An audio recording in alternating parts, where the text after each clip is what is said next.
Hello to everybody. Nice to see you. This is a very basic lecture. I hope at least it's a basic lecture on international taxation. It's meant for people who do not occupy themselves mainly with taxation matters and, yeah, perhaps more with international relations, which is a study program here at Rhein-Waal University at Kleve, or anybody else all around the world who might be interested in what I've to tell to you. Well, if you think about the development in the world in the last decades, then you will find more and more that international relations have intensified in an unforeseen way. More and more things happen on a global scale. More of us have family members, acquaintances, friends all over the world.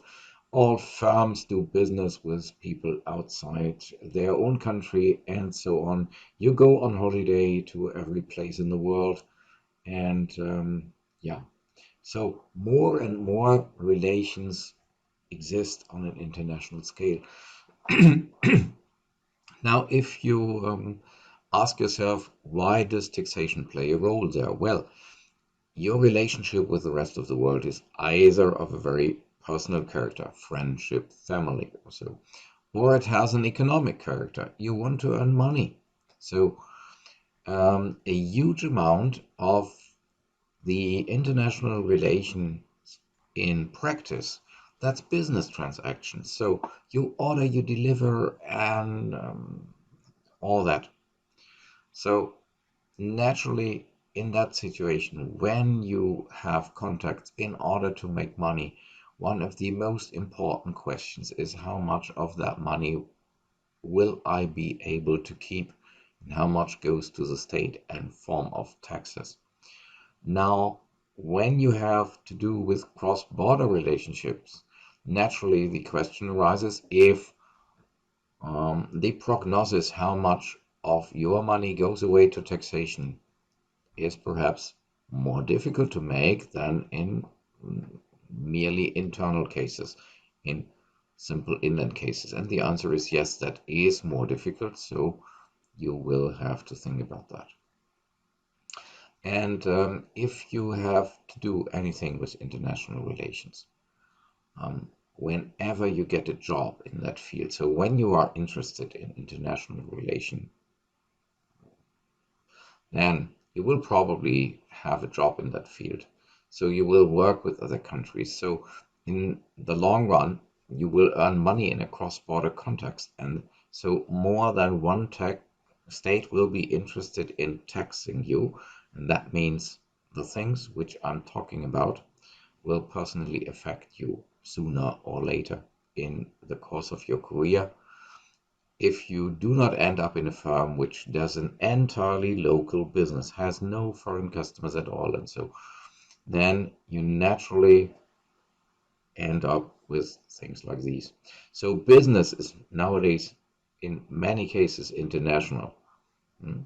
So cross-border context. And then again the question arises, if I do business, how much of my money can I keep and what goes to the state? Taxation is the major influence factor for that. Taxation is different in all the states involved, and so taxation must be known. And naturally, you must know about the tax influences in advance because they will influence your decision.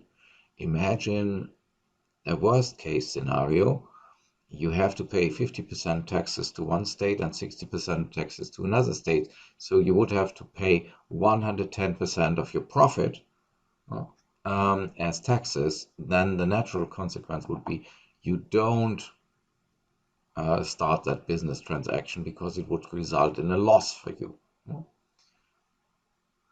But taxation also has a kind of a general importance for people who are interested in international relations, because it's a very good example for the general problems of international contacts. Every state has an own law, They are all reasonable, the rules probably. They are all fair. But now in a cross-border case, the law of state one and the law of state two, they clash together.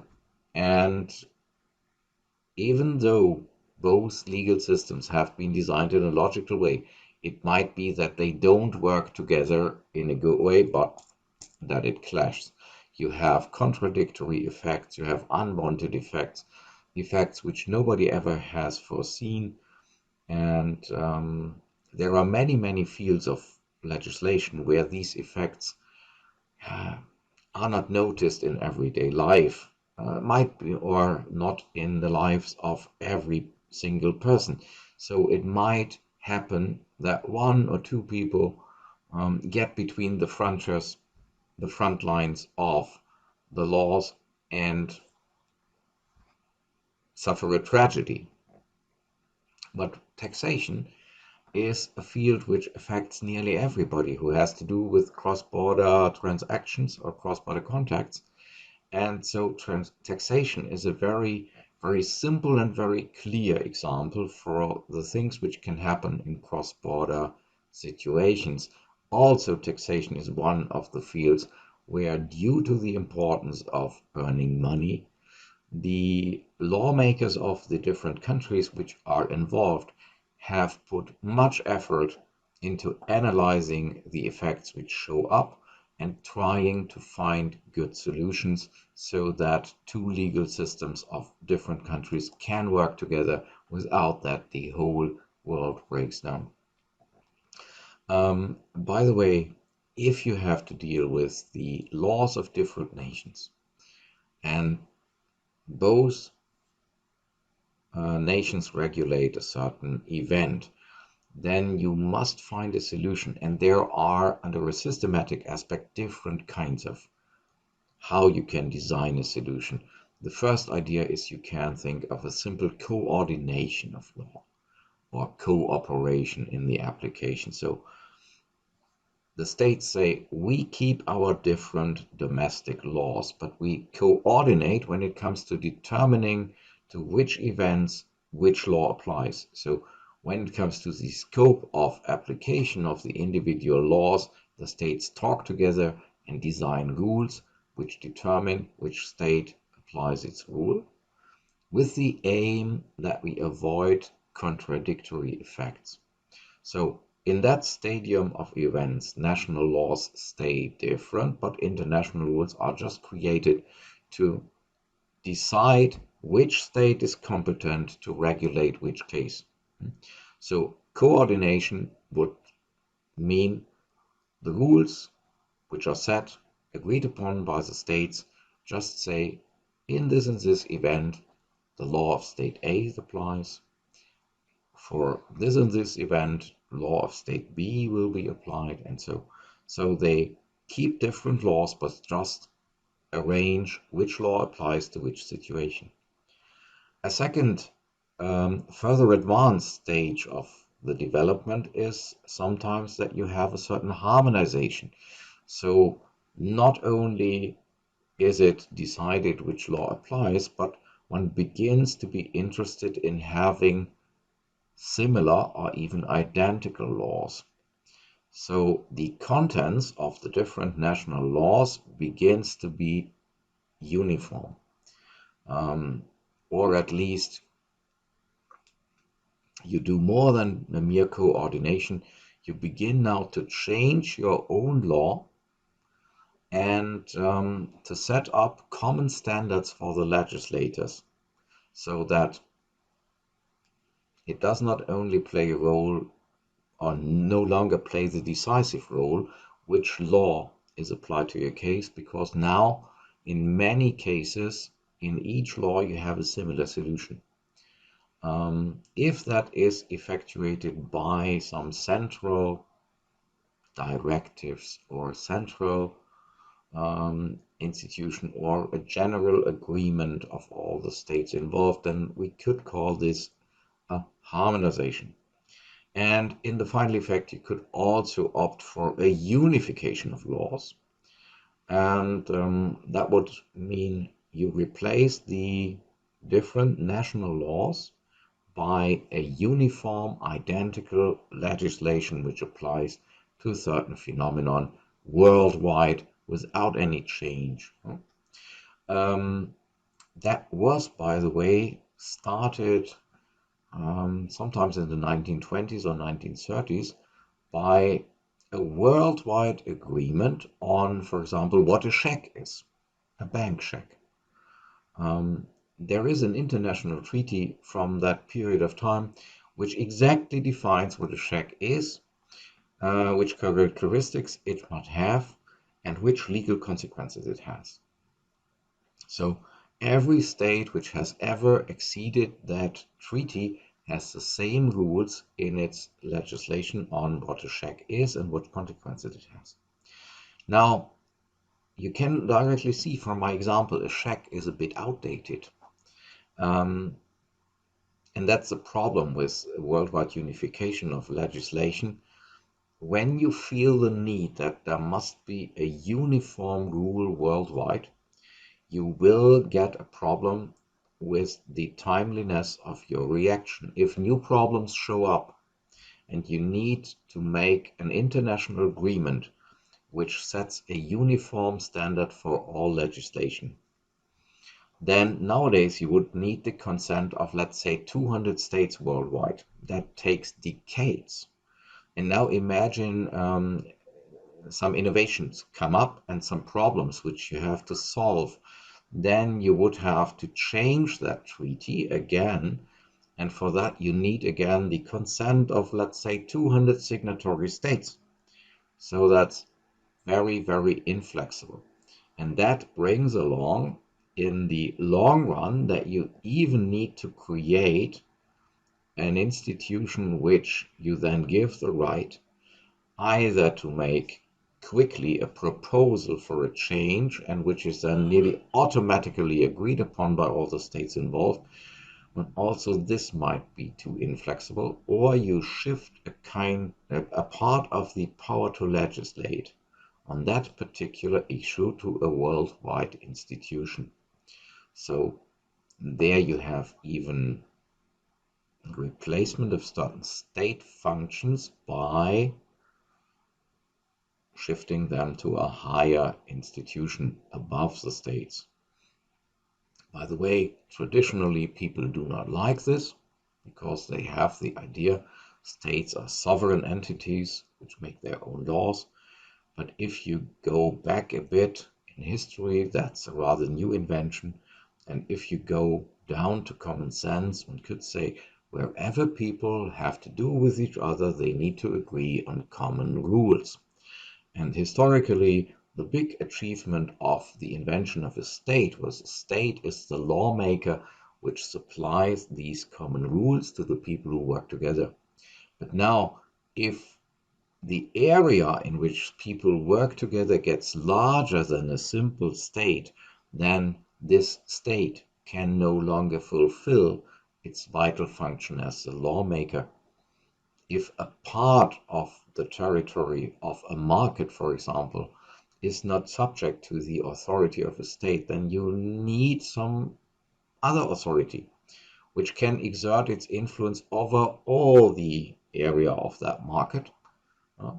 And the same if you have a large area where people have to do with each other with regard to other aspects. If the moment arrives where they need common rules, there must be a common lawmaker, otherwise it doesn't work. And so it's a rather convincing or nearly compelling tendency, which you can see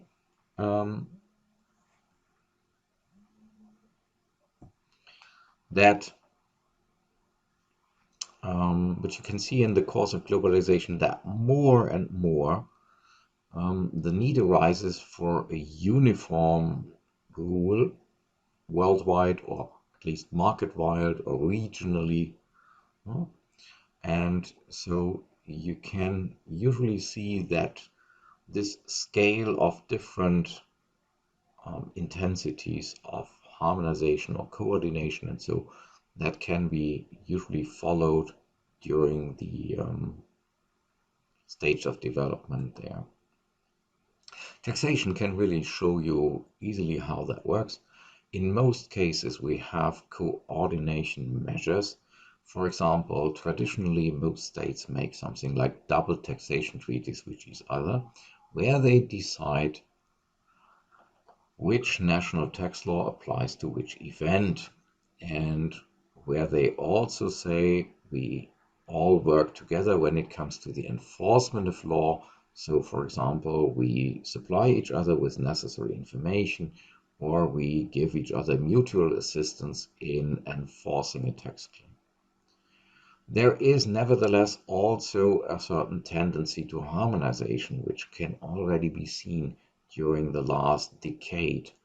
um, that there is a tendency that the contents of national laws in the tax field begins to become unified in a certain degree. More and more, international institutions develop drafts for uniform or at least harmonized parts of the law. For example, the double taxation treaties have already been in the 1970s been based on a draft supplied by the OECD, so that most of them have the same content. And now, some years ago, there was even a multilateral treaty concluded between approximately 70 signatory states, which obliges now states to have a certain content in their double taxation treaties. So we have now an international binding agreement that you have to make use of a certain set of rules. So there is a certain harmonization in the tax field already, although that is always regarded as the core area of sovereignty. And principles of tax laws of different states also can be seen to converge continuously during the last decades, even without a legal obligation. So we have a kind of a silent harmonization. And we might even come near that stage that certain things are turned into a worldwide binding legislation. So we have that multilateral instrument where the most important states and a large number of states agreed to bind themselves to certain law standards in the tax field. And we see, for example, in a regional perspective here in the European Union, that the competences of the EU to harmonize tax law are exercised a bit more than they were exercised in former times. Also, the influence of the OECD on tax legislation in the transfer pricing field, so the field which market prices or which prices members of the same multinational enterprise group have to charge to each other, that also there we can see that we have a kind of worldwide uniform standards developing, although most of us do not really notice that. Politicians, for example, don't notice it, but it's going on very, very strongly. Now, for taxation, this is, or you can take taxation under that aspect as a general or as a good example for the general problems of international contacts. Things like, how can I find out what the foreign law says which applies to my case? How can I find out that this foreign law is applicable or not to my case? Well, for taxation, that sounds rather difficult, but is comparatively, at least compared with other situations, relatively easy, because first, with taxation, everybody knows the laws of another country will be different. Um, Second, everybody knows taxation is an interesting and complicated field, so everybody will be knowing I need to get information on that field. And in nearly everybody's country, you have tax advisors, so specialized people whom you can contact and which give you the information which you need. In other fields, things are often not so easy. So, interestingly, one of the first resumes which we can do is that in contrast to other fields of law, probably taxation sounds hard, but is probably a very, very well-researched area where you can get information on when you want to know what exists in other states and which things are important for you to know. Now, taxation also illustrates international tendencies and developments very well under other aspects. For example, taxation is an extremely, let's call it Darwinistic field, because a tax which is not absolutely adapted to the possibilities to avoid it will die out. So you need constant adaptations of the legislation by the legislators in the individual states, and they must constantly adapt legislation to new possibilities. Otherwise, everybody can avoid the tax and will do it. For example, globalization is a new tendency, something where our tax systems were absolutely not prepared for. And we have in that field already a very, very strong force or impulse to adapt taxation to the new situation. When you read about all these things which people regard as a scandal, that multinational enterprises make billions of dollars and euros, but pay taxes which are lower than those of a cleaning woman or cleaning guy, then you see you have these effects. People see the possibilities, exploit the fact that the tax systems are not fully adjusted to international possibilities, and you have then from the political field, when people realize that, an extremely strong impulse to adjust legislation in a way that it gets fit to the new possibilities. Yeah, indeed, you can see that internationalization forced new developments in a way which never existed before, so that tax legislation has to react to these things. Naturally, that also has implication for the sovereignty, or let's rather call it the sovereignty illusion of states in reality, because more and more they get the clear feedback from reality that they can no longer design their legislation alone, which makes sense. They are not alone, they are bound into a system of international contacts. So you cannot act for yourself and act alone if you are one of a set of people.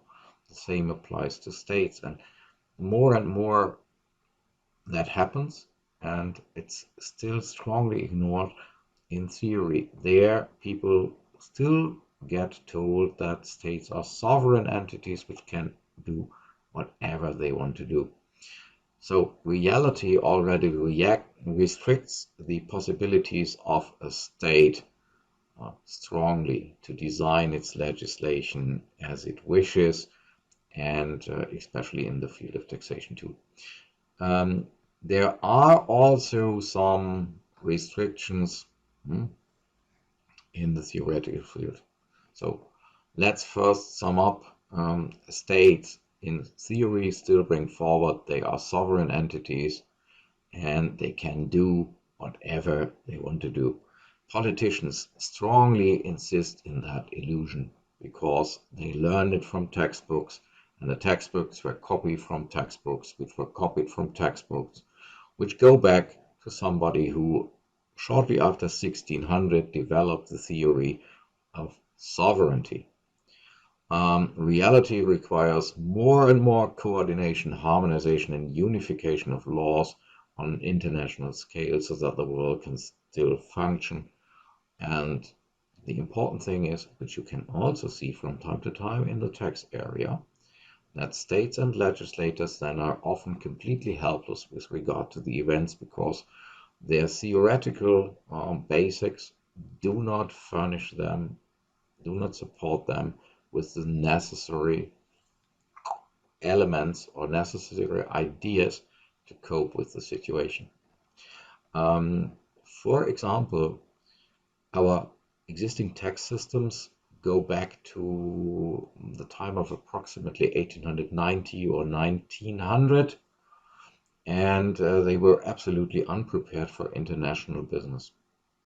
So when states were now confronted with international tax competition and with the tax saving models of multinational enterprises, they had absolutely no idea how to react. And the interesting thing is that the reactions which we now see on an international scale usually are absolutely not based on a real theoretical framework. When you ask people, for example, in a responsible position, what they regard as abusive behavior, as aggressive tax planning, in contrast to legitimate dealing with tax issues, you get answers like tax abuse is that we in the fiscal ministries have agreed upon to see it as tax abuse, which is, by the way, rather a very arbitrary statement. So tax systems at the moment have to adjust to a new situation in international surrounding where evidently nobody is really prepared for. We do not know what will be an adequate and best outcome for dealing with an internationalized world in the field of taxation. So what happens at the moment is muddling through, and in the course of events, probably adequate solutions will be delivered or designed or detected, because we have that brutal law that you have a survival only of the fit tax legislations, because tax legislation is something which everybody wants to avoid if it's possible. And there are strong economic restrictions to designing a tax law, in spite of what many politicians think. They all think it's arbitrary. Surprise, it's not. So there we can see very, very fascinating and new developments. Taxation is there a very, very good example for things which illustrate what can be expected in other fields, cultural areas, perhaps even also in the long run. Okay, but this might be enough as a first introduction. Let's go on with all that in a second video soon. Thanks for watching.